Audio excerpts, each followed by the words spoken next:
everyone, very good afternoon and very welcome all of you to this session. So myself Gulshan Akhtar, your paper 1 faculty at PW. I welcome all of you to this session and आज के इस class में हम करने वाले हैं communication को start. So ये हमारा पहला लेक्चर होगा कम्युनिकेशन यूनिट के ऊपर एंड कम्युनिकेशन के इंट्रोडक्शंस देखेंगे. वी विल ऑल्सो सी कि किस तरह के हमारे क्वेश्चंस आए थे इस टॉपिक से, मतलब कम्युनिकेशन के बेसिक करेंगे. बेसिक के ऊपर हम क्वेश्चंस देखेंगे किस तरह के क्वेश्चंस आए थे, क्या क्या हमको पढ़ना चाहिए कम्युनिकेशन यूनिट से इन पर्टिकुलर, क्योंकि क्वेश्चंस कम्युनिकेशन का सिलेबस अगर आप देखो तो बहुत ही ईजियर साइड पे होता है. कम्युनिकेशन का सिलेबस देख के किसी को भी नहीं लगता कि इसमें इस सिलेबस में बहुत कुछ है जो हमें करने की ज़रूरत है.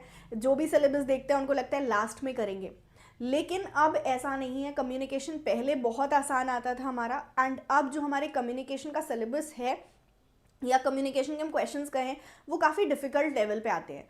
तो कम्युनिकेशन के अंदर हमें क्या पढ़ना चाहिए जो कि सिलेबस में नहीं दिया हुआ है आपको, वो कुछ भी हम डिस्कस करेंगे. तो वील बेसिकली डिस्कस एवरीथिंग. एक इंट्रोडक्शन क्लास होगा, लेकिन काफ़ी आपको यहाँ से हेल्प मिलेगी कि किस तरह के हमें कम्युनिकेशन के अंदर कॉन्सेप्ट्स पढ़ के जाने हैं, क्या एक्सपेक्ट होता है, यूजीसी हमसे क्या एक्सपेक्ट करता है कि किस तरह के क्वेश्चंस वो हमसे पूछेगा, पुटअप करेगा, एवरीथिंग. मतलब ये कम्युनिकेशन की काफ़ी कॉम्प्रिहेंसिव क्लास होगी एंड काफ़ी आपको कम्युनिकेशन के बारे में यहाँ से एक क्लैरिटी और आइडिया लगेगा.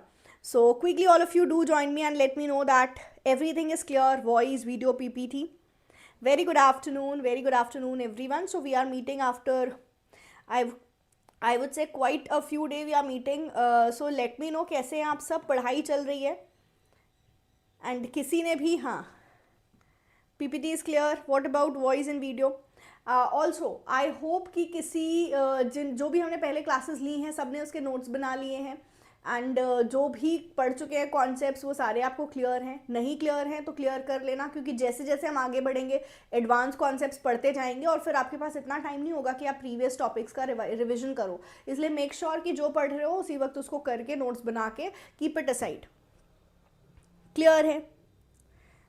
चलो यस क्लियर है. चले आते जाएं सेशन में and let me know that everything is clear, then only we'll start with the class.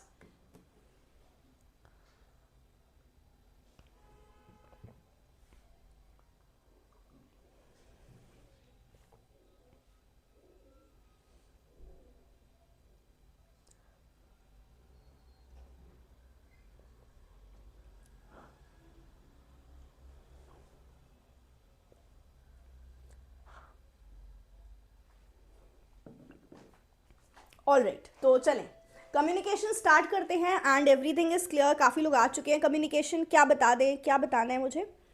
मेरी क्लास कब कब होती है? आई थिंक जोगेश्वरी आप हर क्लास में होते हो एंड अभी आपको ये टॉपिक क्लियर नहीं, मतलब टाइमिंग्स मेरे क्लास का क्लियर नहीं है.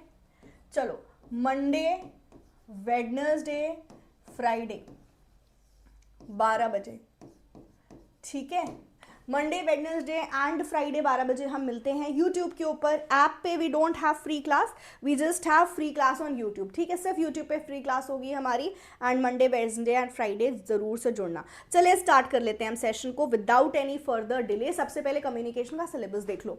ये सिलेबस देख के आपको लगेगा कि कम्युनिकेशन के अंदर तो कुछ है नहीं, हम 1-2 दिन के अंदर उसको ख़त्म कर लेंगे, but this is not right. Communication की पहले हम सिलेबस देख लेते हैं, उसके बाद फिर एक्स्ट्रा चीज़ों के ऊपर हम डिस्कशन करेंगे. मीनिंग कम्युनिकेशन के टाइप्स, कैरेक्टरिस्टिक्स, पर्टिकुलरली आपके जो क्वेश्चंस ज़्यादा बनते हैं वो टाइप से बनते हैं अगर हम ये सिलेबस के ऊपर जाएं तो, ठीक है. नेक्स्ट है इफेक्टिव कम्युनिकेशन. तो इफेक्टिव कम्युनिकेशन क्या है? अगर हम सिलेबस की बात करें ना तो इफेक्टिव कम्युनिकेशन क्या है इसके अंदर ये मेंशन नहीं है, लेकिन इफेक्टिव कम्युनिकेशन के आपको 7 C's और 4 S भी पढ़ना है, ठीक है. इसके बाद जब हम वर्बल, नॉन वर्बल कम्युनिकेशन कर रहे हैं या कोई भी और कम्युनिकेशन कर रहे हैं तो उसको इफेक्टिव कैसे बनाना है ये भी पढ़ना है. वैसे ये सब जो कम्युनिकेशन मेंशन्ड है इसको आप कहाँ पे पढ़ते हो? टाइप्स में भी आप इसको पढ़ते हो. अच्छा, नेक्स्ट आते हैं हम बैरियर. कम्युनिकेशन के ना कई सारे बैरियर्स होते हैं, इंपॉर्टेंट है, इसको भी आपको करना है. And mass media, society. Mass media के अंदर आपको सिर्फ मास मीडिया ही नहीं पढ़ना है, मास मीडिया के टाइप्स पढ़ने हैं. कौन कौन से इंस्टीट्यूट्स हैं जो मास मीडिया से जुड़े हुए हैं आपको वो भी पढ़ना है. मास मीडिया के कुछ इल इफेक्ट्स भी पढ़ने हैं, ठीक है. देन सोसाइटी पे क्या इल इफेक्ट्स होते हैं वो पढ़ना है। तो बेसिकली हाँ, मास मीडिया के अंदर आपको ये सब कुछ तो पढ़ना है, इसके अलावा आपको कुछ टर्म्स होंगे उनको भी देखना है। फॉर एग्जाम्पल सर्विलांस क्या होता है, आपको पढ़ना है कि मास कम्युनिकेशन जब आप करते हो तो उसकी कैरेक्टरिस्टिक क्या होती है। तो ये सब कुछ जो भी कुछ है ना, हम इसको क्लास के अंदर कवर करेंगे। जो मैं फ्री सेशंस लूँगी, पेड क्लास लूँगी, उसके अंदर I will be covering. Now जो हमारे सिलेबस में नहीं है, जिनके ऊपर अब बहुत ज़्यादा क्वेश्चन बन रहे हैं, ये तो बहुत बेसिक सिलेबस है, बट इसके ऊपर भी हमारे बहुत से टॉपिक्स हैं जिसके ऊपर कम्युनिकेशन में क्वेश्चंस बनते हैं। लाइक फॉर एग्जाम्पल आपके यहाँ से क्वेश्चंस अब जो आने लगे हैं, जितना आप पढ़ रहे हो लॉजिकल रीजनिंग में, जितना आपने लॉजिकल रीजनिंग में पढ़ा है ना, फॉर एग्जाम्पल वहाँ पर आप पढ़ रहे हो वैदिक एजुकेशन पढ़ रहे हो, एज वेल एज आप हायर एजुकेशन के अंदर बुद्धिज्म पढ़ोगे। तो अभी 2023 में जून में भी एज वेल एज हमने दिसंबर में भी बुद्धिस्ट कम्युनिकेशन के ऊपर क्वेश्चन देखे। तो यहाँ हमारे जो कम्युनिकेशन के अंदर आपका सिलेबस के अंदर लॉजिकल रीजनिंग जोड़ के काफ़ी क्वेश्चंस पूछे गए थे। ऐसा पहली बार नहीं हुआ है, ऐसा होता आया है। पहले टीचिंग कम्युनिकेशन जोड़ा, तो कभी रिसर्च कम्युनिकेशन जोड़ा। तो यूजीसी में आप ये एक्सपेक्ट कर सकते हो कि हम जो एक यूनिट में पढ़ रहे हैं वो दूसरे यूनिट में जोड़ के उसके क्वेश्चंस हमसे बनेंगे। तो आपका एलआर के कॉन्सेप्ट्स जैसे बुद्धिस्ट कम्युनिकेशन के ऊपर क्वेश्चन आया था, एज वेल एज आपको हिंदू फिलॉसफी से जुड़े हुए क्वेश्चंस आए थे। जैसे क्वेश्चन था कि जो कम्युनिकेशन है हिंदू फिलॉसफी या हिंदू रिलीजन में जो कम्युनिकेशन है वो मटीरियलिज्म को नहीं मानता। एक ये क्वेश्चन हमारा पूछा गया था। एक ये क्वेश्चन पूछा था कि वो सिर्फ जो हमारा लाइफ है, मतलब ये जो लाइफ है सिर्फ इसी लाइफ को, कम्युनिकेशन के अंदर हम बस इसी लाइफ को कंसिडर करते हैं। तो इस तरह से एक स्टेटमेंट फॉर्म में आपके पास क्वेश्चन आया था। तो ऐसा नहीं है, हम सिर्फ इस लाइफ को, जो हमारी वर्ल्डली लाइफ है, हम इसको कंसिडर नहीं करते, बट आफ्टर लाइफ भी होती है हमारी। आफ्टर लाइफ फिर उसके बाद हमारा पुनर्जन्म होता है। तो ऐसे क्वेश्चन, ऐसे कॉन्सेप्ट जो हम एलआर में पढ़ रहे हैं उसके ऊपर हमारे कॉन्सेप्ट्स पूछे गए थे इस बार एग्जाम में 2023 में। और जो हमारे कॉन्सेप्ट्स पे क्वेश्चंस आते हैं जो मेंशन नहीं है लेकिन काफ़ी इंपॉर्टेंट है, वो है मॉडल्स ऑफ कम्युनिकेशन। ठीक है, मॉडल्स ऑफ कम्युनिकेशन पे क्वेश्चन आते हैं। लीनियर मॉडल है, इंटरपर्सनल है, इंट्रापर्सनल है ना। अगर मैं टर्म्स की बात करूं यहीं से, तो आपके कुछ कॉन्सेप्ट्स हैं जैसे मेटा कम्युनिकेशन हो गया, जैसे सिमायोटिक्स है। ये सारे सिमायोटिक साइंस कितने तरह के होते हैं, सिंबल हो गया, आइकन हो गया, ऐसे कुछ कॉन्सेप्ट्स हमारे एग्जाम में पूछे जाते हैं। तो ये जो सिलेबस है आपका कम्युनिकेशन का, इसको देख के हमें सिर्फ इतना पढ़ के नहीं जाना है। There are many more things जो हमें पढ़ने हैं। तो if you are with me, तो मैं आपको सारे कॉन्सेप्ट्स पढ़ाऊंगी, आपको परेशान नहीं होना है। बस हाँ, एक नोट हम बनाएंगे कि कौन कौन से कॉन्सेप्ट्स पूछे जाते हैं, इनको पढ़ के जाना है। इसके अलावा कम्युनिकेशन की तैयारी करने के लिए जो हमने कॉन्सेप्ट्स हैं वो कॉन्सेप्ट्स तो पढ़ने हैं, लेकिन मेरा सजेशन है, अभी मैं कल ही आपके जून के क्वेश्चंस देख रही थी और मैंने अभी मार्च वाले क्वेश्चंस भी देखे। तो क्वेश्चन ना काफ़ी अच्छे कम्युनिकेशन से बने हुए थे, एज वेल एज कम्युनिकेशन के कई कॉन्सेप्ट्स को टच किया था। तो कॉन्सेप्ट्स के अलावा ना आप प्रीवियस ईयर क्वेश्चन ज़रूर से करके जाओगे कम्युनिकेशन के अंदर। जितना प्रीवियस ईयर क्वेश्चन करोगे उतना आपको कम्युनिकेशन यूनिट समझ में आएगी और उसके कॉन्सेप्ट समझ में आएंगे। तो these are the two things जो आपको करने हैं। प्रीवियस ईयर क्वेश्चन कम से कम 5 ईयर के, ठीक है, कम्युनिकेशन के कम से कम 5 ईयर के क्वेश्चंस आपको करके जाने हैं along with the concepts. This is what we have to do. तो हम यूट्यूब पे क्वेश्चंस भी प्रैक्टिस करेंगे, वी विल डू एवरीथिंग। तो चले अभी हम स्टार्ट करते हैं with the basic. Are you all ready? Study for competitive exam आप हमारे वेबसाइट पे विजिट कर सकते हो, वहाँ से आप कोर्स के बारे में इंफॉर्मेशन चेक कर सकते हो। ठीक है, चले हाँ जी, तो स्टार्ट करें सेशन को।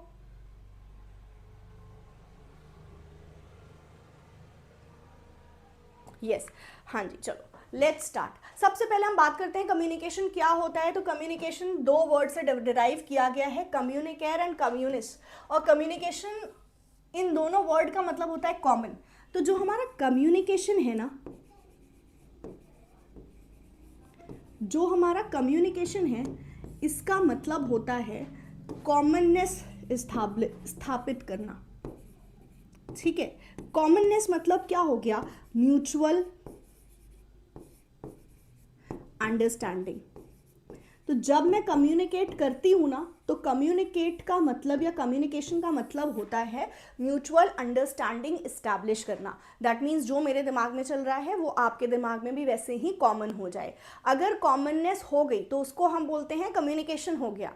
लेकिन जब नहीं हो पाता, कॉमननेस इस्टेब्लिश नहीं हो पाती, हम कहते हैं जो मैं सोच रही थी वैसा अगले तक मैं नहीं पहुंचा पाई, तो उसको हम बोलते हैं मिस कम्युनिकेशन। तो कम्युनिकेशन सिंपली ये दो वर्ड से डिराइव्ड है। 2017 में पूछा भी गया था कि कौन से दो वर्ड से कम्युनिकेशन को लिया गया है, तो it has been taken from two words, communicate और कम्युनिस्ट, जिसका मतलब होता है कॉमन। कॉमन मतलब समान। तो अगर हम कम्युनिकेशन की बात करें तो कम्युनिकेशन का मतलब है वो प्रक्रिया जिससे हम क्या इस्टेब्लिश करना चाहते हैं, कॉमननेस इस्टेब्लिश करना चाहते हैं या म्यूचुअल अंडरस्टैंडिंग इस्टेब्लिश करना चाहते हैं। अगर म्यूचुअल अंडरस्टैंडिंग हो गई तब तो कम्युनिकेशन है, लेकिन जो मैं सोच रही थी वो मैं आप तक नहीं पहुंचा पाई तो कम्युनिकेशन नहीं हुआ। इट इज सिंपली कि मैंने बोला, अगले तक क्या हुआ, पहुंच गई मेरी, मतलब अगले तक मेरे वर्ड्स पहुंचे उसके कानों तक, लेकिन उसके दिमाग तक अगर इन्फॉर्मेशन मेरी नहीं गई, हम दोनों एक जैसा नहीं सोच रहे हैं, तो वो क्या है, कम्युनिकेशन नहीं हुआ, वो फेलियर है। ठीक है, क्लियर है?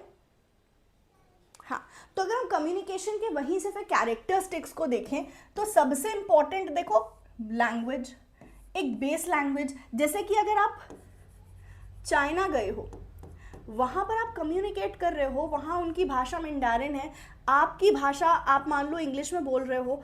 अब आपने बोल तो दिया इनसे, बट ये आपकी बात समझ नहीं पाए, तो हम क्या बोलेंगे, यहाँ कम्युनिकेशन नहीं हुआ। क्योंकि अभी जस्ट हमने देखा कि कम्युनिकेशन में mutual understanding is the gist, right? Mutual understanding is important. Mutual understanding नहीं आप क्रिएट कर पाए किसी भी वजह से, तो कम्युनिकेशन नहीं हुआ। इसलिए कम्युनिकेशन की सबसे पहली शर्त क्या हो जाएगी, बेस लैंग्वेज, एक आधार भाषा होनी चाहिए जिसको आप बोल सकते हो कॉमन लैंग्वेज। तो ज़रूरी है एज अ कम्युनिकेटर, जब आप कम्युनिकेट कर रहे हो तो आप एक कॉमन लैंग्वेज का चुनाव करो, एक कॉमन लैंग्वेज को चुनो।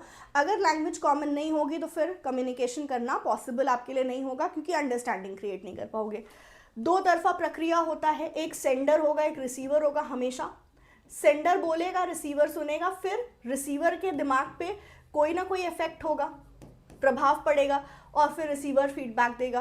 तो कम्युनिकेशन दो तरफा प्रक्रिया होती है, मतलब यहाँ पर कम से कम दो लोग होते हैं। लेकिन सिर्फ एक कम्युनिकेशन ऐसी है, यहाँ पर एक हमारा एक्सेप्शन आ जाएगा कि सिर्फ एक कम्युनिकेशन ऐसी होती है जहाँ पर दो लोगों की ज़रूरत नहीं होती है, और वो कम्युनिकेशन है इंट्रापर्सनल।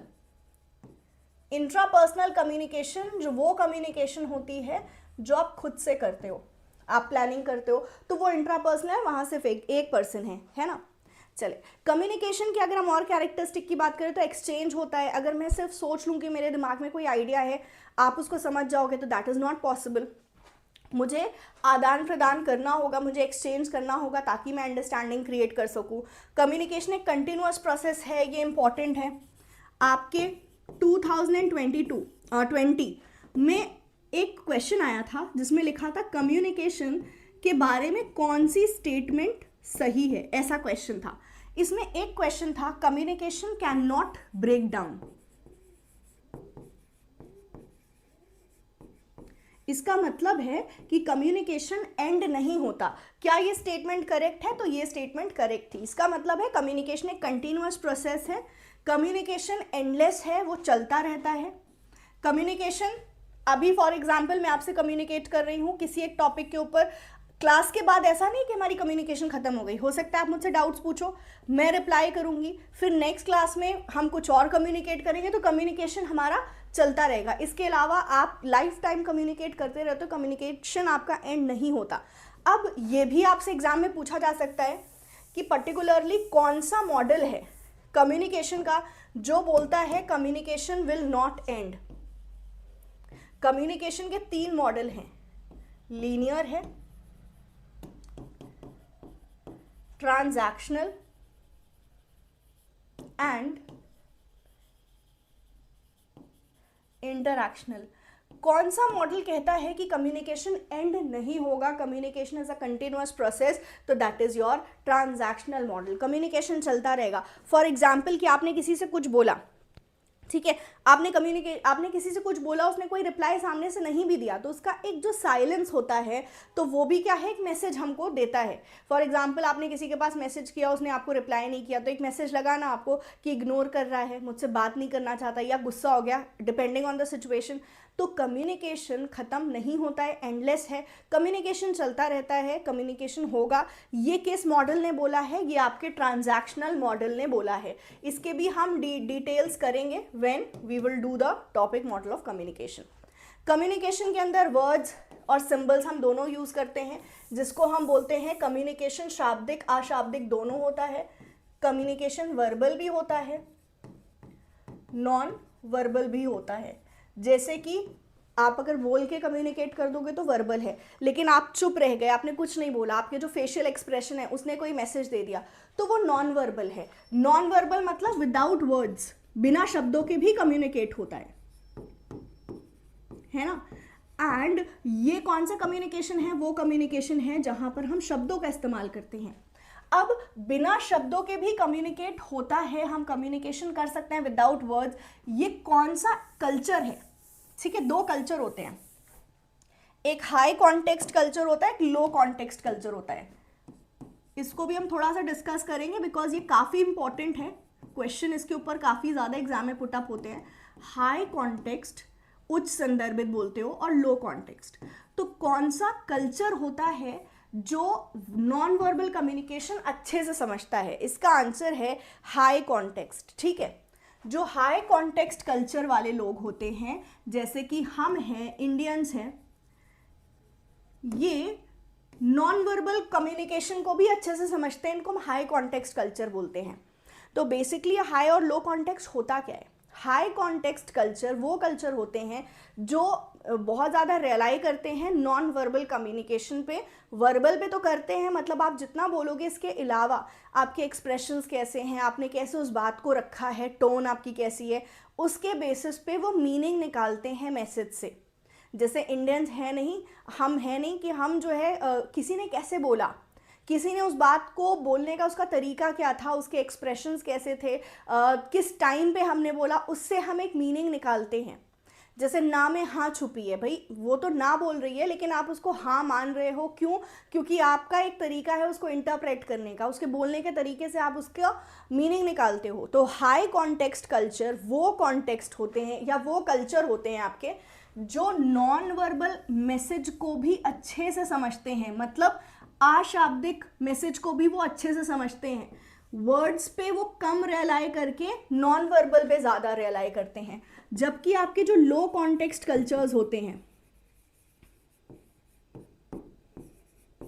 वो कल्चर होते हैं जो सिर्फ शब्दों पे रियलाई करते हैं, जितना बोलोगे वो उतना ही मानेंगे। ये थोड़ा वीक होते हैं, हम बोल सकते हैं नॉन वर्बल क्यूज को समझने में, मतलब जो आपके अशाब्दिक क्यूज हैं उसको वो समझने में थोड़ा वीक होते हैं, इतने अच्छे से वो उसको नहीं समझ पाएंगे। बट हाई कॉन्टेक्स्ट वाले काफ़ी अच्छे से आपके वर्बल नॉन वर्बल दोनों को समझ पाएंगे। Am I clear? हाँ जी, क्लियर है।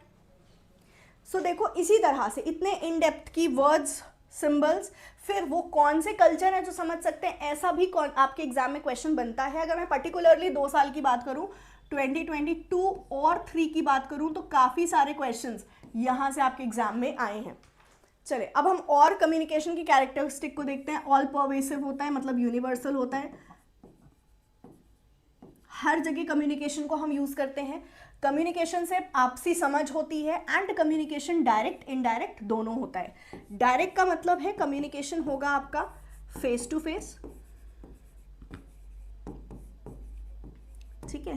एंड अगर हम इनडायरेक्ट कम्युनिकेशन की बात करें तो इनडायरेक्ट कम्युनिकेशन आपका होता है थ्रू अदर मीन्स, मतलब आमने सामने नहीं हो आप, किसी और तरीके से आप जुड़े हुए हो, तो वो इनडायरेक्ट कम्युनिकेशन होगा। फॉर एग्जाम्पल अभी इस वक्त हमारा कम्युनिकेशन क्या है? इनडायरेक्ट है। क्यों? हम आमने सामने नहीं हैं। आप मुझे देख पा रहे हो, मैं आपको नहीं देख पा रही हूँ, बट आप देख भी पा रहे हो मुझे, तो टेक्नोलॉजी किसी माध्यम से देख पा रहे हो, तो ये इनडायरेक्ट कम्युनिकेशन है। इनडायरेक्ट कम्युनिकेशन हमेशा होगा अदर मीन्स, बट जब आमने सामने होगे, फेस टू फेस होगे, तो वो क्या होता है, डायरेक्ट। अब क्वेश्चन आता है कि मैम वीडियो कॉलिंग क्या है। ये क्वेश्चन मुझे बहुत ज़्यादा स्टूडेंट्स पूछते हैं, वीडियो कॉलिंग क्या है। तो वीडियो कॉलिंग में जो आप हो और आपका जो दूसरा पर्सन है वो फेस टू फेस नहीं है, ठीक है, फेस टू फेस आप दोनों नहीं हो, बट आप एक मीडियम से जुड़े हुए हो, फोन से जुड़े हुए है ना, तो इसलिए ये क्या है, इनडायरेक्ट है। क्लियर है। अभी इनडायरेक्ट कम्युनिकेशन में दो चीजें आती हैं आपकी, आसिंक्रोनस और सिंक्रोनस। आसिंक्रोनस और सिंक्रोनस पे भी आपके एग्जाम में क्वेश्चंस बहुत ज़्यादा पूछे जाते हैं। आसिंक्रोनस और सिंक्रोनस हिंदी में क्या बोलोगे, तुल्यकालिक और अतुल्यकालिक। आसिंक्रोनस में आपका मैसेज अभी अगले के पास पहुंच जाएगा और फीडबैक भी आपको इमीडिएट मिल जाएगा, ठीक है। अच्छा, मैंने पहले आसिंक्रोनस लिख दिया, ओके। इसमें होता है नो इमीडिएट फीडबैक, आपको तुरंत फीडबैक नहीं मिलेगा। जबकि सिंक्रोनस में क्या होता है,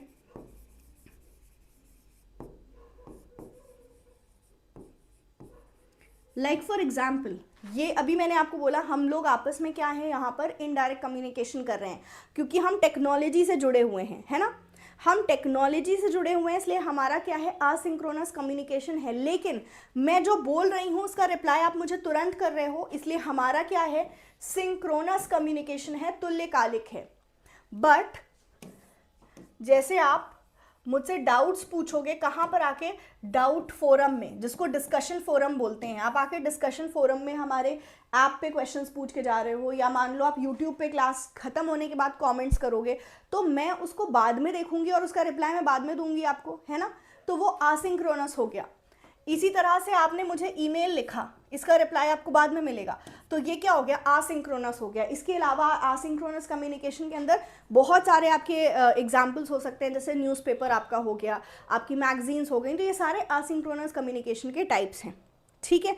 हम जुड़े तो ज़रूर हैं, बट हम जुड़े कैसे हैं, through a medium, and also यहाँ इस मीडियम की शर्त ये नहीं है कि मैसेज अभी तुरंत मिलेगा, तुरंत रिप्लाई मिलेगा, देर से मिलेगा, तो वो असिंक्रोनस हो गया। सिंक्रोनस वो होता है जहाँ पर हम अभी एक दूसरे के साथ अपनी बात को रख भी पा रहे हैं और फीडबैक भी हमको तुरंत मिल रहा है, ठीक है।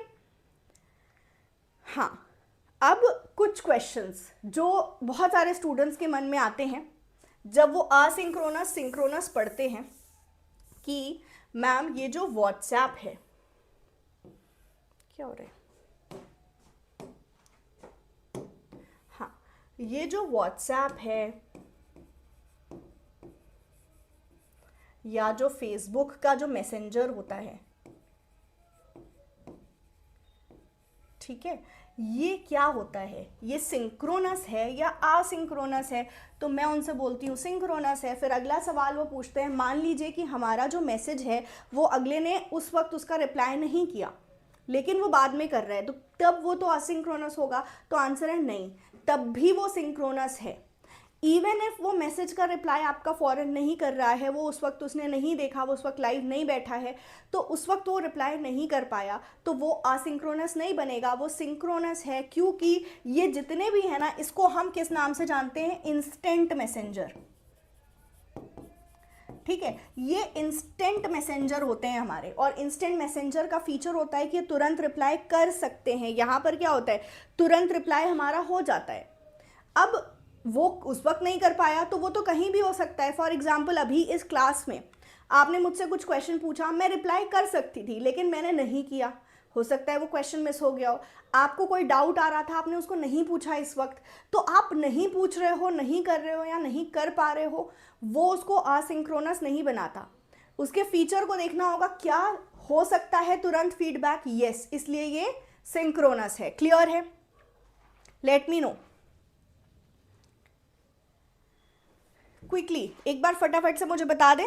यहां तक क्लियर, तो फिर हम आगे चलते हैं।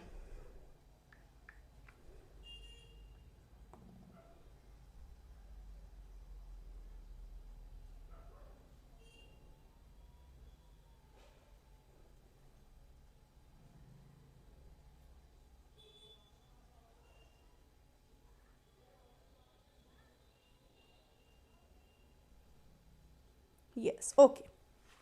चलो अभी हम आते हैं प्रोसेस ऑफ कम्युनिकेशन पे, जो कि काफ़ी इंपॉर्टेंट है और बहुत इजी भी है। ठीक है, हमने इसको किया हुआ है SMEMRDF।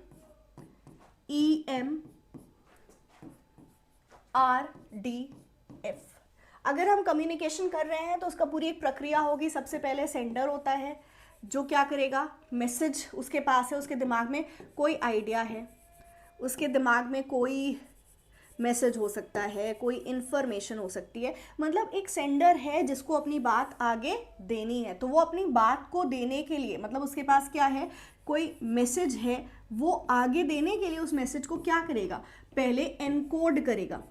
एनकोड मतलब क्या होता है, उसके आइडिया जो कहाँ पर है, उसके दिमाग में है ना, उसके दिमाग में है वो आइडिया, इसको कन्वर्ट करेगा वर्ड्स में, पिक्चर्स में कर सकता है, हम इमोजीज यूज कर लेते हैं, है ना। तो अपने बात को जो मेरे दिमाग में है मैं उसको कन्वर्ट कर रही हूँ वर्ड्स में, पिक्चर्स में, ये एनकोडिंग है। ये बहुत ज़्यादा ज़रूरी होती है। क्यों एनकोडिंग ज़रूरी होती है? इसको कूट लेखन बोलते हो हिंदी में। एनकोडिंग इसलिए ज़रूरी होती है क्योंकि मैं अपने रिसीवर को ऐसे नहीं बोल सकती कि मेरे दिमाग में कुछ है, उसको समझ लो, ठीक है। Please guys, please concentrate, and yes God Kumar Das, please concentrate कर लो, या तो आप क्लास में या तो फिर आप क्लास छोड़ के चले जाओ। I want all the serious students in my class, ठीक है। So just ignore the message and please concentrate every one. Okay, चले अब हम आ जाते हैं इस टॉपिक के ऊपर वापस से। एनकोडिंग की अगर हम बात करें तो एनकोडिंग क्या है, मेरे दिमाग में कुछ इन्फॉर्मेशन है, मैं आपको ये नहीं बोल सकती मेरा माइंड रीड कर लो, बट उस मैसेज को आपको समझाने के लिए मैं उस मैसेज को किसी ना किसी तरीके में कन्वर्ट करूंगी जिससे मैं आप तक उस मैसेज को भेज सकूं। एंड ऑल्सो एनकोडिंग डिपेंड करता है रिसीवर पे।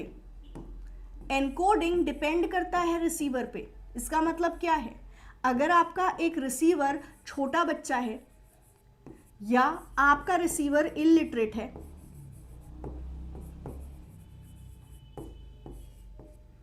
आपका रिसीवर कोई एल्डर होगा, आपसे बड़ा है, आप उस मैसेज को अलग अलग तरह से बनाओगे, ठीक है। सेम आप उस तरह से मैसेज नहीं बनाओगे। लाइक फॉर एग्जांपल, मुझे एक बात बच्चे से बोलनी होगी तो बोलने का तरीका अलग होगा, मुझे बड़े से वही बात बोलनी होगी तो मेरा तरीका अलग होगा, मेरे से छोटा होगा तो मेरी बात उससे बोलने का तरीका अलग होगा।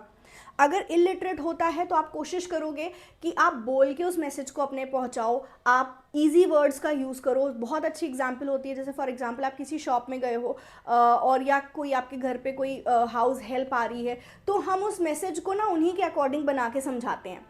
हमें पता होता है लिटरेट है तो फिर हम उससे दूसरे तरह से बात करेंगे। तो हमारा बोलने का तरीका डिपेंड करता है हमारे रिसीवर पे, है ना। छोटा बच्चा होगा, उससे पानी मांगना है तो बड़े प्यार से बोलोगे बेटा प्लीज़ पानी ला के दे दो। कोई बड़ा होगा तो जो भी होंगे भैया दीदी करके आप उनसे पानी मांगोगे। तो एक ही बात आपने बोलनी है लेकिन आपने बोला उसको अलग अलग तरीके से, है ना। तो वो क्या हो गया, वो हो गया आपका एनकोडिंग। अब मैसेज तो मैंने सोच लिया है कि मुझे कैसे आगे पहुंचाना है, अब मैं कोई मीडियम का इस्तेमाल करूंगी, ठीक है, कोई माध्यम का इस्तेमाल करूंगी जिससे मैं अपने मैसेज को आगे भेज सकूं। अब जब मैंने कोई माध्यम का इस्तेमाल करा है और मैं मैसेज भेजूंगी तो यहाँ रिसीवर है मेरा, जिसको मेरा मैसेज मिल जाएगा। अब रिसीवर क्या करेगा, डिकोड करेगा मैसेज को, मतलब मैसेज को समझने की कोशिश करेगा क्या बोला गया है, ठीक है। तो ये समझने की कोशिश क्या कौन करता है, आपका डिकोडर करता है। मतलब रिसीवर क्या करेगा, डिकोड करेगा मैसेज को कि क्या बोला गया है क्या नहीं बोला गया, उससे मीनिंग निकालेगा। एंड लास्टली वो क्या करेगा, फिर आपको फीडबैक देगा। क्वेश्चन ये भी आ चुका है, पूरे कम्युनिकेशन की प्रक्रिया में रिसीवर कहाँ एक्टिव होता है, यहाँ।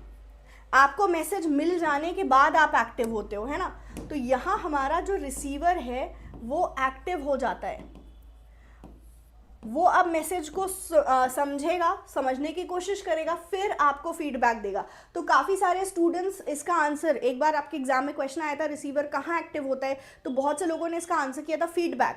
फीडबैक में तो एक्टिव होता है बट वो डिकोडिंग से एक्टिव हो जाता है। अभी इस वक्त आप, ठीक है, आप इस वक्त मेरी बात को सुन के समझने की कोशिश कर रहे हो ना, समझ के फिर रिप्लाई करोगे, तो आप सिर्फ फीडबैक में एक्टिव नहीं हो, आप यहाँ से एक्टिव हो गए हो। तो ये पॉइंट है जो एग्जाम में पूछ लिया गया था और बहुत से स्टूडेंट्स को कंफ्यूजन हो गई थी। आप नहीं होना, रिसीवर डिकोडिंग के टाइम से ही क्या होता है, एक्टिव हो जाता है। ठीक है, late me no. Shine education हम बिल्कुल सब कुछ करेंगे कंप्लीट, एंड आप इसके लिए हमारे कोर्सेज भी ज्वाइन कर सकते हो, एज वेल एज यूट्यूब पे भी हम इंपॉर्टेंट टॉपिक्स को कवर कराते रहते हैं। ठीक है, हाँ, तो कंफ्यूज मत होना, रिसीवर डिकोडिंग के टाइम से ही क्या होता है, एक्टिव हो जाता है। चले, सो ये तो हो गई हमारी process of communication. Communication start होता है सेंडर से, फिर मैसेज आपके दिमाग में जो मैसेज है उसको एनकोड करोगे, माध्यम से भेज दोगे, रिसीवर को मिलेगा, वो डिकोड करके फीडबैक करेगा। फीडबैक होगा तो सेंडर के पास मैसेज वापस आएगा, सेंडर को समझ में आएगा कि उसने जो मैसेज आगे भेजा था, जैसे अभी आप मुझे रिप्लाई कर रहे हो येस, तो मुझे समझ में आ गया कि आपको ये टॉपिक क्लियर है, मैं आगे बढ़ जाऊंगी, है ना। लगेगा नहीं क्लियर नहीं है तो मैं उसको फिर से पढ़ाऊंगी। तो फीडबैक काफ़ी इंपॉर्टेंट होता है आपका, जिससे कि सेंडर समझ पाता है कि उसका नेक्स्ट मूव क्या होना चाहिए। समझ में आया है तो वो अपनी बात को आगे कंटिन्यू करेगा, अदरवाइज वो इसी बात को फिर से समझाने की कोशिश करेगा। अब आती है 3 स्टेजेस ऑफ कम्युनिकेशन की बारी। ये आप पहली बार सुन रहे होगे, आपने टीचिंग के अंदर तो 3 स्टेजेस पढ़े हैं कि टीचिंग के हमारे 3 स्टेजेस होते हैं। टीचिंग में हम टीचिंग से पहले कुछ करते हैं, फिर टीचिंग के दौरान टीचर क्या क्या करता है, और टीचिंग के बाद टीचर क्या क्या करता है ना। ये हमने टीचिंग के अंदर पढ़ा है। बट कम्युनिकेशन के भी स्टेजेस होते हैं जो हमसे एग्जाम में इस बार पूछे गए थे। 2023 में हमसे टीचिंग के स्टेजेस के ऊपर क्वेश्चन आए थे, तो हम उसको भी कवर करेंगे आज के इस सेशन में। ठीक है, फर्स्ट ऑफ ऑल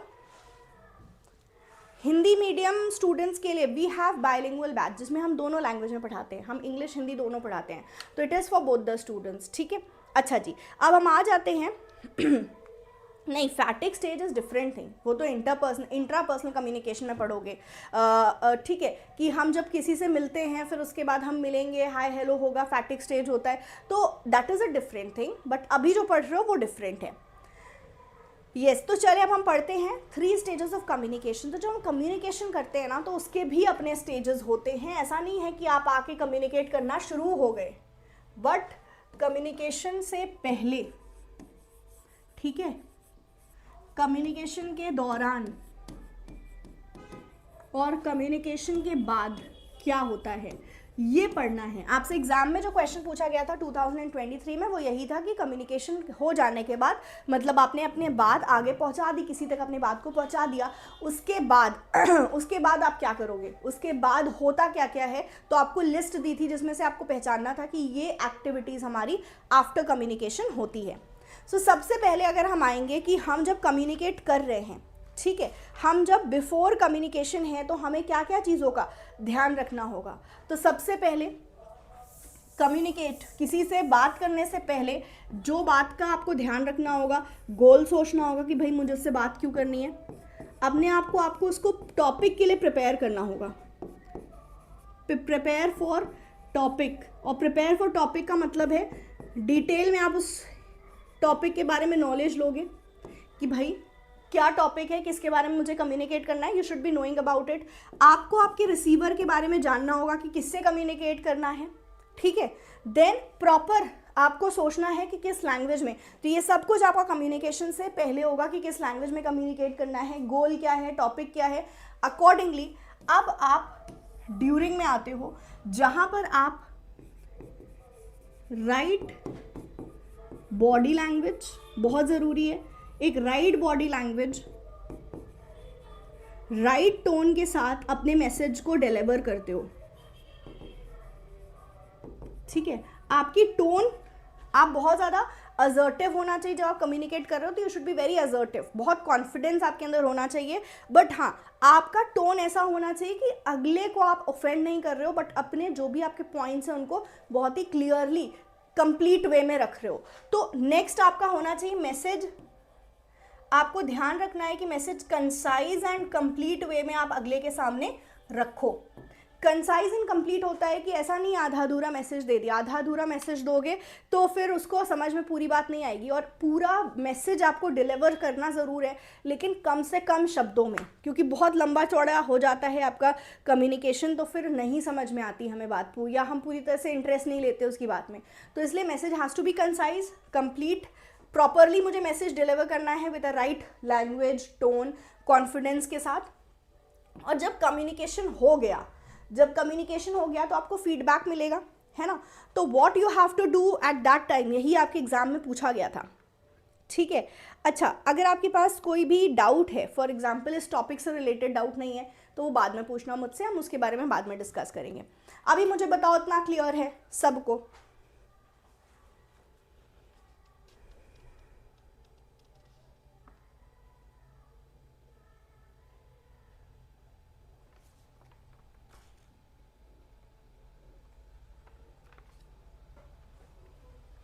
हाँ जी, क्लियर।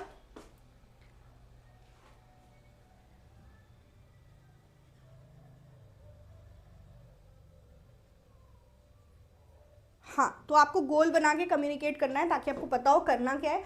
ज़्यादा इफेक्टिव कम्युनिकेशन तभी होगी जब आप टू द पॉइंट और गोल के साथ कम्युनिकेट कर रहे हो, आपका कम्युनिकेशन बिल्कुल टारगेटेड है।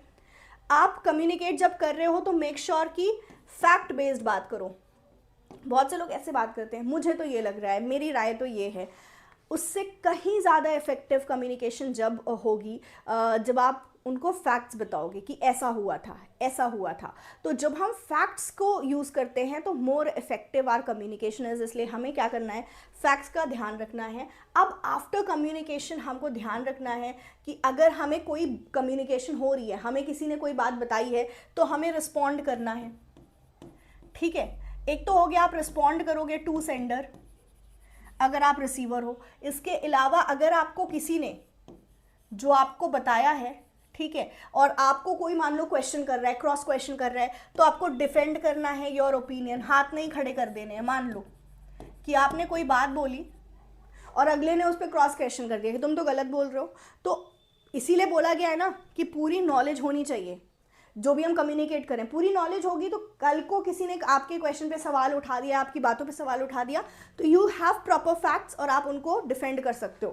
एज वेल एज आपको क्लैरिफाई करना है। कई बार हो सकता है कि आपके रिसीवर को बात नहीं समझ में आई, तो आप उनको क्लैरिफाई करोगे, समझाओगे उस बात को फिर से। आप मेक श्योर करोगे कि यहां पर ओके मैंने यस आपको जो भी बात बोली जा रही है आपको उसको एक्सेप्ट करना है, अगले के पॉइंट ऑफ व्यू को। Accept others point of view. लोगों के क्या होते हैं, पॉइंट ऑफ व्यू हो सकते हैं जो कि आपसे डिफरेंट होंगे, तो you should be accepting it कि हाँ बिल्कुल आप भी ठीक हो और ऐसे भी हो सकता है। तो इट हैपन्स जब आप कभी फॉर एग्जाम्पल कंपनी में हो, सजेशंस दे रहे हो, तो हो सकता है कोई बोले कि नहीं इससे अच्छा सजेशन ये है, तो then you have to accept. ऐसा नहीं होना चाहिए आप रूठ के बैठ जाओ, गुस्सा होकर बैठ जाओ। यू हैव टू एक्सेप्ट कि हाँ बिल्कुल आपकी बात भी सही है और हम ऐसे भी इस काम को कर सकते हैं। तो अगर हम आफ्टर स्टेज में बहुत ज़्यादा कॉन्फिडेंस हमारा या कॉन्फिडेंट होना चाहते हैं, तो ये बिफोर स्टेज पे यहाँ से काम होना बहुत ज़्यादा इंपॉर्टेंट है कि हम यहाँ बहुत मेहनत कर लें, यहाँ पर हम अपनी बातों को बहुत अच्छे से रखें, उतना अच्छा हमारा आफ्टर फेज होगा। तो आफ्टर फेज में हम करते क्या क्या है, आफ्टर फेज में हम रिप्लाई करते हैं, आफ्टर फेज में हम अपने ओपिनियंस को या हमारी जो भी पॉइंट्स हैं, हमारे मैसेज को डिफेंड करते हो, क्लैरिफाई करते हो अगर आपके रिसीवर को समझ में नहीं आ गया, दूसरे के पॉइंट ऑफ व्यू को एक्सेप्ट करते हो। तो ये सारी चीज़ें कहाँ पर होती हैं, ये सारी चीज़ें आपकी होती हैं आफ्टर स्टेज ऑफ कम्युनिकेशन में। क्लियर है? Pushpendra, we do 5 units, teaching, research, communication, comprehension and LR। ये 5 यूनिट्स मैं ले रही हूँ, बाकी निशान सर। ओके, क्लास की टाइमिंग क्या है? क्लास की टाइमिंग्स ऑलरेडी आपको मैंने इन्फॉर्म कर दिया, मंडे, वेंसडे एंड फ्राइडे 12 बजे। अब देखो ये फीड फॉरवर्ड कॉन्सेप्ट है, 2023 में इसके ऊपर क्वेश्चन आया है। अभी कुछ देर पहले हमने क्या पढ़ा? अभी कुछ देर पहले हमने पढ़ा फीडबैक, है ना। चलो वापस चलते हैं, वहां से मैं आपको पढ़ाऊंगी फीडबैक। देखो अभी मैंने आपको बोला कि मैं आपको जो मैसेज दे दूंगी आप उस मैसेज को समझ जाओगे, फिर समझने के बाद मुझे फीडबैक दोगे। फीडबैक होता है पास्ट से रिलेटेड, ठीक है। फीडबैक किससे रिलेटेड होता है? पास्ट से रिलेटेड होता है। क्यों? जो यहां मैसेज बना था, ये मैसेज जब आपको मिला, आपने डिकोड करके मुझे फीडबैक दिया, तो फीडबैक इज पास्ट रिलेटेड। ठीक है, अब अगर हम बात करें फीड फॉरवर्ड की, तो फीड फॉरवर्ड कब होगा? फीड फॉरवर्ड होगा यहां पर आप कह सकते हो कि आपको मैसेज मिलने से पहले, कोई भी मैसेज मिलने से पहले आपको अगर हम फीडबैक देना चाहते हैं, या सिंपली ऐसे कर सकते हो कि सेंडर आपको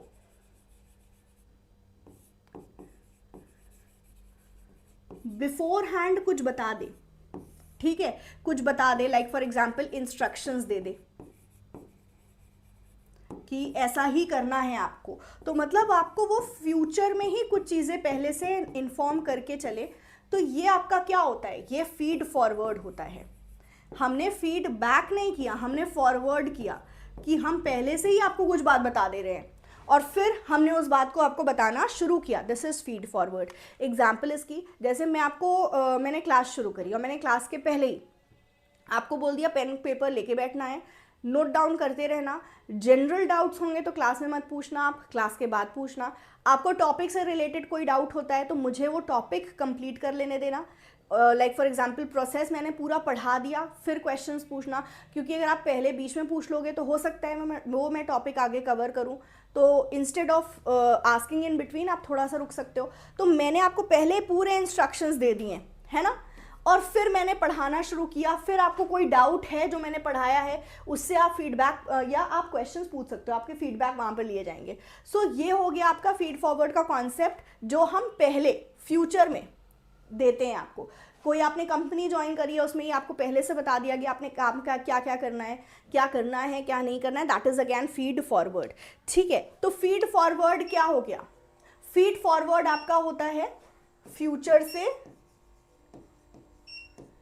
रिलेटेड। ये कॉन्सेप्ट हमको दिया था मार्शल गोल्डस्मिथ, नाम याद रखोगे, इंपॉर्टेंट है। ठीक है, फीड फॉरवर्ड आपका बेसिकली होता है फ्यूचर से रिलेटेड, जहां पर हम कोई परफॉर्मेंस जो आप आगे करने वाले हो उसके बारे में हमने आपको पहले से ही कोई एडवाइस, कोई सजेशन, कोई इंस्ट्रक्शन दे दिया है।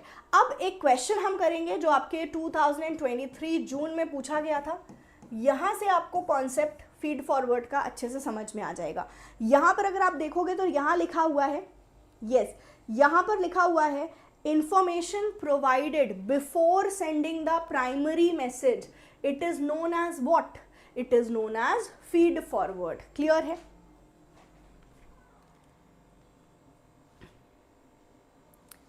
हाँ, तो जैसे आपको कुछ इंस्ट्रक्शन दे दिए गए, जब आप यहां जाना तो ऐसे करना, ऐसे मत करना, तो that is a feed forward. Clear सबको? हाँ, आंसर विल बी 4। चले, now another very important topic जो कि है चैनल रिचनेस। इस पे आपके 2 to 3 टाइम्स क्वेश्चंस पूछे जा चुके हैं in the last 5 year. And what is exactly channel richness? Channel richness का मतलब होता है कितना मैसेज हम ट्रांसफर कर सकते हैं, किस स्पीड के साथ हम ट्रांसफर कर सकते हैं अगले तक। मतलब ये सेंडर है, ये रिसीवर है। चैनल रिचनेस, या हम बोलेंगे वो चैनल रिच ज़्यादा होता है जहाँ पर हम बहुत ही क्विक और ज़्यादा क्वांटिटी में अपने मैसेज को भेज सके। जितना ज़्यादा ये होगा उतना हम क्या बोलेंगे, हमारा चैनल क्या है, रिच है। जितना कम ये होगा तो हम बोलेंगे कि इसकी रिचनेस भी क्या है, इसकी रिचनेस भी लो है। तो basically channel richness is basically a property जहाँ पर हम क्वांटिटी और स्पीड को देखते हैं। अगर ज़्यादा क्वांटिटी ज़्यादा स्पीड से हमने मैसेज आगे भेज दिया तो यहाँ चैनल रिचनेस होगा। यहाँ एग्जाम्पल आप देख सकते हो, ठीक है। फेस टू फेस सबसे ज़्यादा होगा क्योंकि आमने सामने बैठे हो तो बहुत ही क्विक कम्युनिकेशन भी हो जाएगा, स्पीड काफ़ी ज़्यादा होगी और क्वांटिटी भी तो ज़्यादा होती है ना, क्योंकि आप उसके सिर्फ वर्ड्स नहीं उसके एक्सप्रेशंस भी देख रहे हो। तो यहाँ ज़्यादा आपका मैसेज एक साथ कई सारी इंफॉर्मेशन आगे पास हो गई, ठीक है। तो ये क्या हो गया, ये आपका चैनल रिचनेस में सबसे ज़्यादा होगा फेस टू फेस कम्युनिकेशन।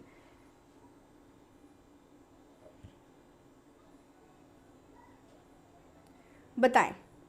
ठीक है, अब सबसे कम कहाँ पे होता है? अगर हम कम बात करें तो ईमेल वगैरह हो गया, इसमें स्पीड कम होती है।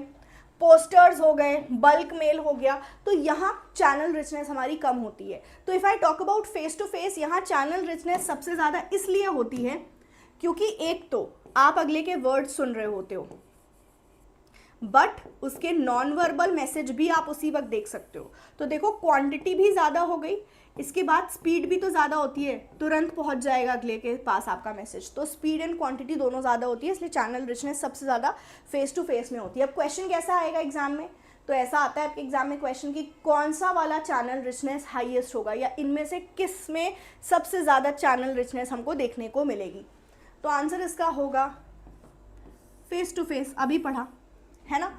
तो अगर हमें कॉन्सेप्ट क्लियर है तो हम एग्जाम में क्वेश्चन कर लेंगे। अब अगर आप पहले से ही नेगेटिव हो गए, जैसे यहाँ पर भी मैंने एक कमेंट पढ़ा कि मैं अभी तो ये पढ़ रही हूँ लेकिन आपके एग्जाम में हमसे एग्जाम में तो कुछ और पूछ लिया जाएगा, हम अभी से इतना नेगेटिव होंगे तो फिर एग्जाम में हम अच्छा नहीं कर पाएंगे। हमारा अप्रोच हमेशा पॉजिटिव होना चाहिए कि ठीक है, हमने कॉन्सेप्ट पढ़ा है, अच्छे से प्रैक्टिस करा है, डेफिनेटली हमारा एग्जाम में हम कर पाएंगे कॉन्सेप्ट। फिर एग्जाम में देखो, कॉम्पिटिटिव एग्जामिनेशंस ऐसे ही होते हैं कि आप 100% नहीं प्रिपेयर होके जा सकते उसके लिए। हाँ, 98, 99 या चलो ये भी बहुत ज़्यादा लग रहा है, हम बोल सकते हैं 95% तो हम प्रिपेयर कर ही सकते हैं ना। 5% हमारे हाथ में नहीं होता, लेकिन इतना तो हमारे हाथ में है। तो एकदम आउट ऑफ द सिलेबस आपके कॉन्सेप्ट्स नहीं आ जाएंगे, बट येस कुछ कॉन्सेप्ट्स आपके ऊपर नीचे हो सकते हैं, but we have to be positive. हमें पॉजिटिव अप्रोच रखना है, तभी पॉजिटिव चीज़ें होंगी, तभी हम बेटर कर पाएंगे। किसी दिन आप नेगेटिव सोचते हो, उस दिन आपकी एनर्जी देखो कितनी ज़्यादा ड्रेन होती है, कितना आप डाउन फील करते हो, और उस दिन कुछ भी प्रोडक्टिव नहीं होता। तो why not think positive, do productive, do something that is there in our hands. जो हमारे हाथों में है हम वो कर लेते हैं, जो हमारे हाथों में नहीं है उसको हम छोड़ देते हैं, है ना। जो चीज़ें हाथों में है ही नहीं उसको सोच के इतना दिमाग उसके पीछे लगा के क्या फ़ायदा, कुछ नहीं मिलना ना उससे। तो इसलिए प्लीज़ बी पॉजिटिव, वो करो जो आपके हाथ में है, ठीक है। चले, तो इसका आंसर होगा face to face communication, exactly. अब देखो एग्जाम में हमारे एक नया कॉन्सेप्ट हमसे पूछा गया था, अनएथिकल कम्युनिकेशन। अब हम अनएथिकल, एथिकल तो रिसर्च में पढ़ते हैं, और हमसे ये पूछ लिया गया कम्युनिकेशन में। तो ऐसे क्वेश्चंस आते हैं, जैसा कि मैंने आपसे स्टार्टिंग में बोला ना कि कॉन्सेप्ट्स इसी तरह से कंबाइन करके आपसे पूछे जाएंगे कि रिसर्च के, टीचिंग के, कम्युनिकेशन के एक साथ कॉन्सेप्ट्स पूछे जा सकते हैं। तो कोई बात नहीं, हमें परेशान नहीं होना है। हमें एथिक्स का कॉन्सेप्ट तो रिसर्च से पता ही है। एथिक्स मतलब क्या होता है?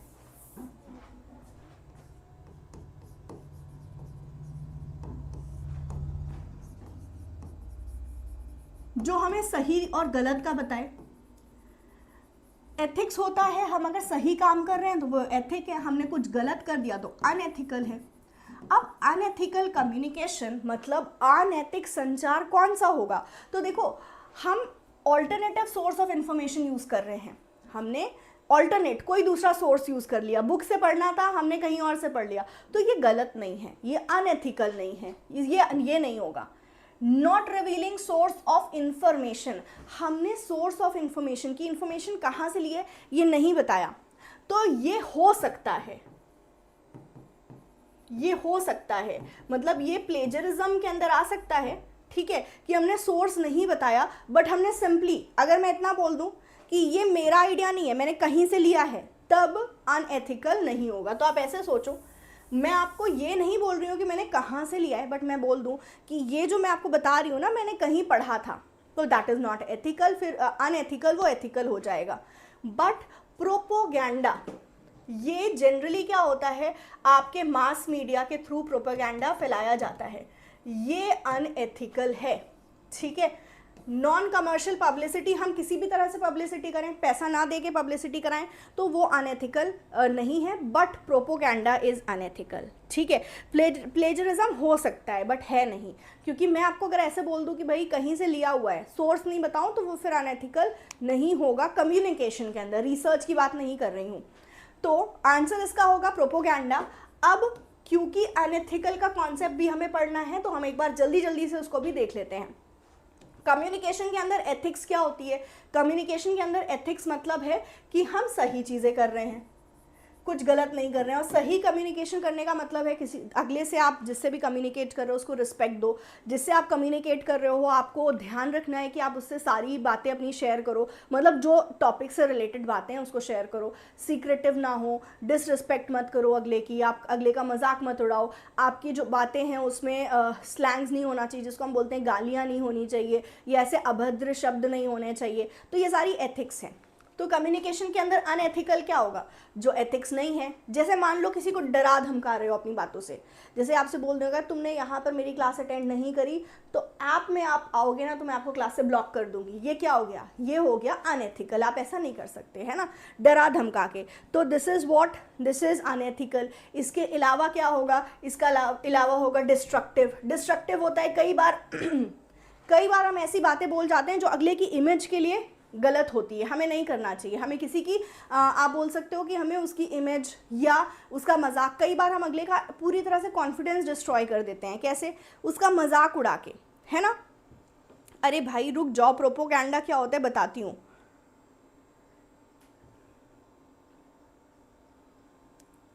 हिंदी मीडियम या इंग्लिश मीडियम, आप भाषा कोई भी आपकी हो सकती है, बट आपका कॉन्सेप्ट क्लियर होना चाहिए, ठीक है। अभी आते हैं उसके ऊपर भी आते हैं, प्रोपोगेंडा क्या होते हैं, जो पढ़ रहे हैं भी उसके ऊपर कॉन्सेंट्रेट करते हैं, ठीक है। डिस्ट्रक्टिव मतलब किसी का आपने अब्यूज़ किया, गाली या कोई गंदे आपने शब्द यूज़ करे, गुस्से में आपने बोला, उसको डांट दिया, या आपने इनसेंसिटिव वो आपने उसका कॉन्फिडेंस बिल्कुल क्या कर दिया, डाउन कर दिया। जैसे होता नहीं, अरे भाई तुमसे तो हो ही नहीं पाएगा, तुम क्या नेट करोगे, तुम तो 2 बार नहीं कर पाए नेट, तो अब क्या करोगे। तो ये क्या हो गया, ये एक तरह से डिस्ट्रक्टिव कमेंट हो गया, आपको नहीं करना है। You have to be encouraging कि 2 बार तो आपने एक्सपीरियंस ले लिया, इस बार डेफिनेटली होगा, है ना। ओके, नेक्स्ट है झूठ नहीं बोलना है। जब आप कम्युनिकेट कर रहे हो तो झूठ नहीं बोलना है, आपको ऑनेस्ट रहना है। तो ये अनएथिकल हो गया, ठीक है। और अनएथिकल क्या होता है कि आप ने जवाब नहीं दिया। अगर आप इस अथॉरिटी में हो, इस पोजीशन में हो कि अगला आपसे क्वेश्चन पूछ रहा है और आपकी जिम्मेदारी है फिर उसका जवाब या उसको क्लैरिटी देना, तो you have to be responsive. Manipulate नहीं करना है। मैन्युपुलेट मतलब होता है ना कि हम जोड़ तोड़ कर रहे हैं इन्फॉर्मेशन में, कुछ सही है उसमें कुछ झूठ मिला के आपको प्रेजेंट कर दिया, तो ये मैन्युपुलेशन होता है। इसी को हम प्रोपोगेंडा भी बोलते हैं। प्रोपोगेंडा होता है हाफ ट्रूथ या हाफ लाई, ठीक है। हाफ ट्रूथ हाफ लाई मतलब जोड़ तोड़ के लोगों के सामने रखना, पब्लिक ओपिनियन को मोल्ड करने के लिए, ठीक है। मतलब चाहते हैं कि पब्लिक ओपिनियन मोल्ड हो जाए, तो या लोग मुझे पसंद करने लगें। कोई भी पॉलिटिकल पार्टी या कोई भी पॉलिटिशियन ऐसा कर रहा है कि वो चाह रहा है कि लोग उसको पसंद करने लग जाएं, तो वो चीज़ों को मैनिपुलेट कर रहा है या जोड़ तोड़ के आधा सच आधा झूठ मिला के प्रेजेंट कर रहा है, तो दैट इज़ अ प्रोपोगेंडा और ये अनएथिकल है, ठीक है।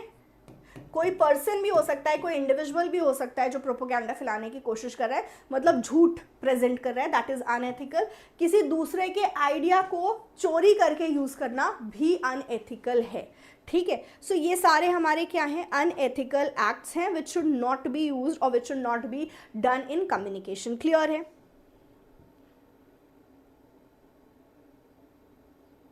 हाँ जी, तो मैंने हिंदी इंग्लिश दोनों स्लाइड्स में रखी है। अगर आपको इंग्लिश नहीं समझ में आई फटाफट से इंग्लिश पढ़ लो and let me know. Clear है।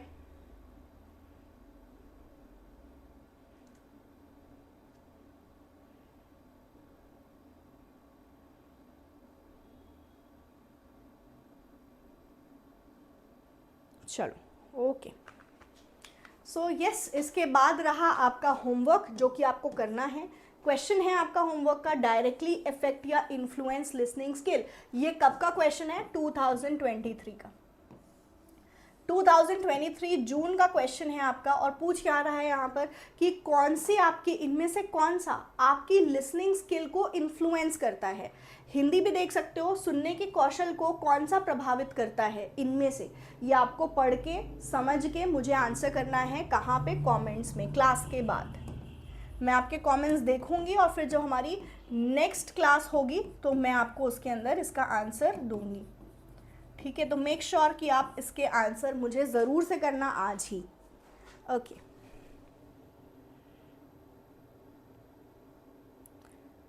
हाँ जी, सीक्रेटिव होना अनएथिकल है, मतलब आपको जैसे कोई इन्फॉर्मेशन आप छुपा लो, आप फॉर एग्जांपल मुझसे पूछो कि कुछ भी एग्जांपल ले लेते हैं, मान लो कि मैं कोई अलग से कोर्स आपको दे रही हूँ और आप उस कोर्स में मुझसे पूछ रहे हो मैम वीडियोस होंगी ना आपकी, तो मैंने बोला कि नहीं, मैंने बोला हाँ मेरी वीडियोस होंगी, बट आप जब उस कोर्स में आए तो आपको देख के लग रहा है अरे वीडियोस तो है ही नहीं मैम के, खाली मैम ने नोट्स दिया हुआ है। तो मैंने क्या किया, मैंने आपको सीक्रेटिव कुछ इन्फॉर्मेशंस आपको मैंने नहीं बताई, कुछ चीज़ें मैंने नहीं बताई, या हो सकता है ऐसा कि लाइव क्लासेस होंगी, आपने पूछा मैंने हाँ बोल दिया, बट वहाँ सिर्फ रिकॉर्डेड क्लासेस ही मैंने डाली हुई हैं। तो कुछ चीज़ें छुपा लेना सीक्रेटिव इज़ अनएथिकल, नहीं होना चाहिए। अगर आप इस क्वेश्चन की बात करो कि मैम इसमें ये भी हो सकता है ये भी हो सकता है, तो ज़्यादा कौन सा हो सकता है ये। अब अगर हम बात करें कि क्वेश्चन ऐसा पूछा है जहाँ पर एक ही ऑप्शन सेलेक्ट कर सकते हैं, तो उसमें आपको करना क्या होगा, बेस्ट आंसर दो, ठीक है। तो अगर एक ही ऑप्शन चुनने को बोला है तो यहाँ पर होगा क्या, बेस्ट आंसर। तो यूजीसी ऐसे बहुत से क्वेश्चंस पूछता है और उसमें ट्रिक हमारी यही होती है बेस्ट आंसर, ठीक है। चलें, सो यस आज के लिए इतना ही था, मिलते हैं नेक्स्ट सेशन में, और नेक्स्ट सेशन में करते हैं हम कुछ और भी बहुत ही amazing and important topic from paper 1।